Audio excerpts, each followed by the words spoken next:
Hey, what's up, y'all?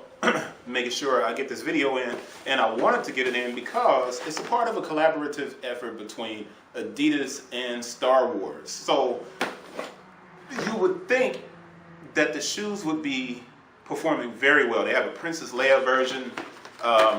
They have a Darth Vader, and this is the Yoda version of the series, the NMD. The shoe is on sale for $39.99 at Foot Locker. So instead of a typical authentic verification where I go through all of the different details on the shoe, what I'm going to do is talk quickly about how Adidas has kind of, even with a shoe that's a collaborative effort, it won't sell through at retail because the NMD is so maligned by sneaker culture, and because Adidas spends so much time trying to capture sneaker culture, they hurt themselves with the everyday kind of fan of,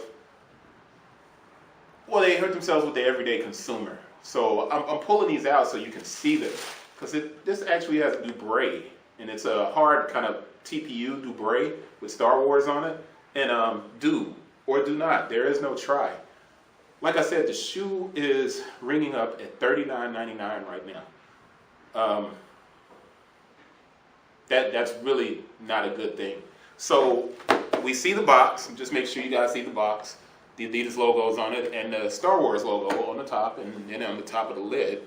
And then at the front on the label, you have NMD_R1 Star Wars. Style code is FW3935. This is a 10.5.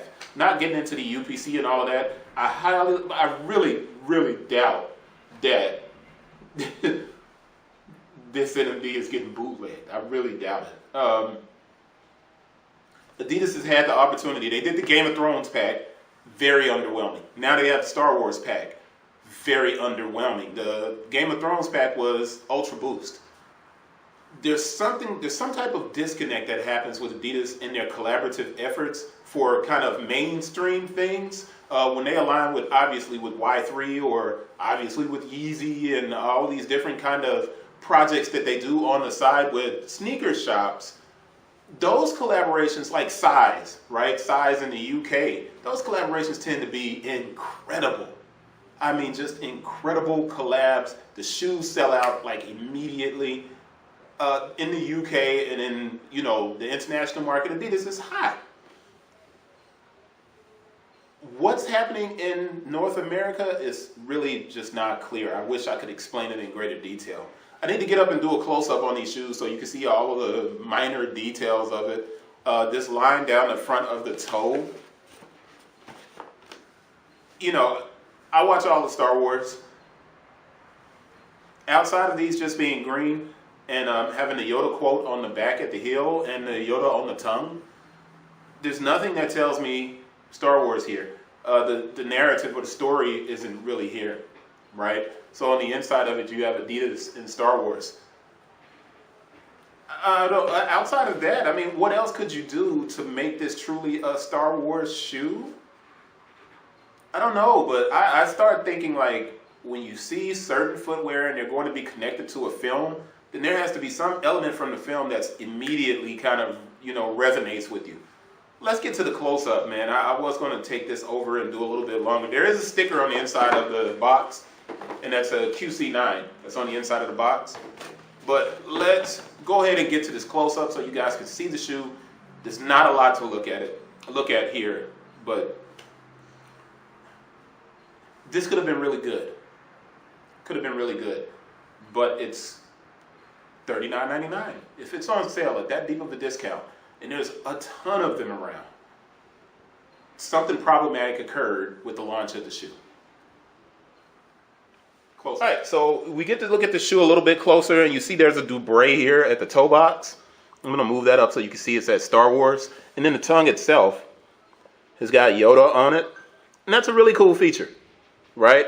And like I said, on the inside of the shoe, you have Star Wars and Adidas. And then at the heel, you have the quote, "Do or do not, there is no try."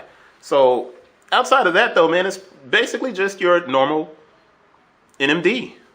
It's not a lot to it. And I mean, there's not a whole lot for me to go through. The gradient on the outsole is interesting, where it just kind of fades into white here. But beyond that, how does this represent the Jedi? I don't know. And I'm almost, I can't even tell you what you could have done to make it more pronounced as a Star Wars shoe without making it kind of cheesy. It could be that Adidas should have never taken on the project. Right? Maybe they shouldn't have taken it on. This is something that they shouldn't have done. Especially when the Leias, the Princess Leias, and I found these Yodas on sale for $39.99. That's not a good look. It's not good for the brand. I'm going to wrap that up right there and stop preaching. See you guys on the next one. Peace.